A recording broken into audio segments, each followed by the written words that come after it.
Hi, everyone. Welcome to the Heart Health Bootcamp. And today we're chatting with Dr. Joel about, do you have to be a vegan or a vegetarian for heart health? Dr. Joel, welcome. Well, thank you very much. And, quick answers. So for heart health, because there are issues that people are concerned about for the environment, for animals, and those are other topics that might move you to be 100% plant eater only. For heart health prevention, you'd be very smart to eat 90% plus. You'd be very smart to be eating oatmeal, even salads, chia puddings for breakfast, big casseroles, bean soups, bean tacos for lunch, and amazing things out of tempeh and seitan and every legume and every fruit and vegetable in the world. About 90%. If you want to do 100, that's what I do, great. But as a preventive strategy, one of the leading experts in the world on aging and prevention recommends a diet of 18 to 19 plant-based meals a week and 2 of fish. And that is probably one of the most scientifically supported approaches to disease prevention.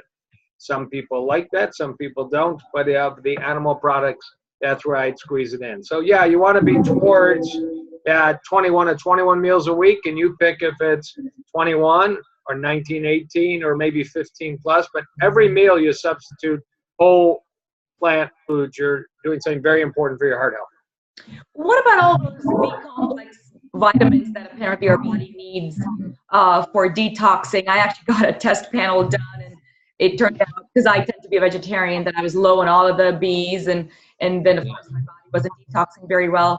How should someone who's looking at switching out into vegetarian meal plan address that? Yeah, and it only matters to those that are doing 21 to 21 meals a week, totally plant diet. For those that are eating 3-4 meals a week that maybe have fish or chicken or red meat, they're going to get enough. Of course, animals don't make B12, nor do plants. They're found in the dirt made by bacteria, but they're just more likely that a cow's going to be eating dirt than a human's going to be eating dirt, so cows accumulate B12. But I tell those of my patients and my own family that are 21 to 21 meals a week plant-based, it would be rather risky, and I even sometimes use the word stupid, not to supplement intelligently. And actually, B12, vitamin D, and an algae-based omega-3 is not even a point in negotiating that. You can buy a spray that has all three together. You can buy a multivitamin that has all three plus some others together.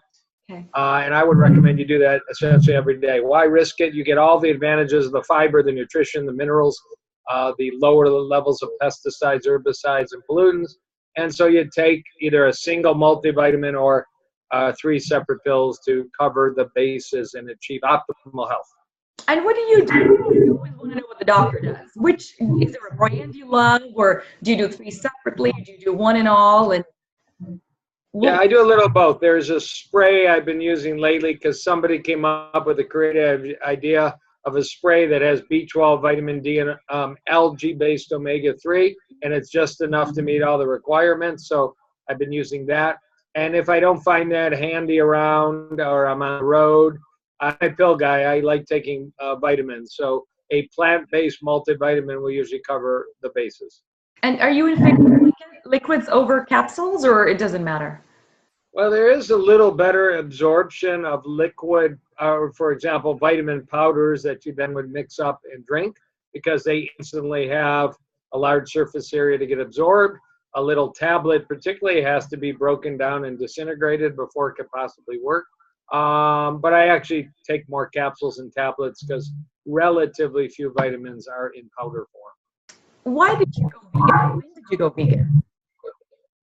Yeah, I made the decision accidentally 40 years ago because I walked into the dormitory in university and found that only the salad bar in the first day had any vitality. I guess I was an energy-seeking human.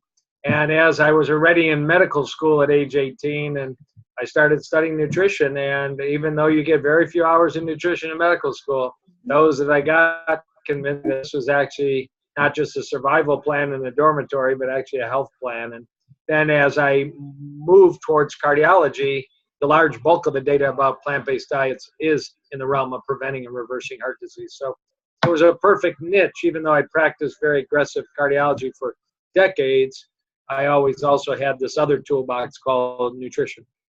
That's great. Are you completely 100% plant-based vegan, or do you sometimes cycle around? Last hamburger was 1977. Hot dog, steak, chicken, turkey. Yeah, no, it's been complete, utter perfection. That's awesome. Thank you so much, Dr. Joel. Any last tip on how to go completely vegetarian or vegan?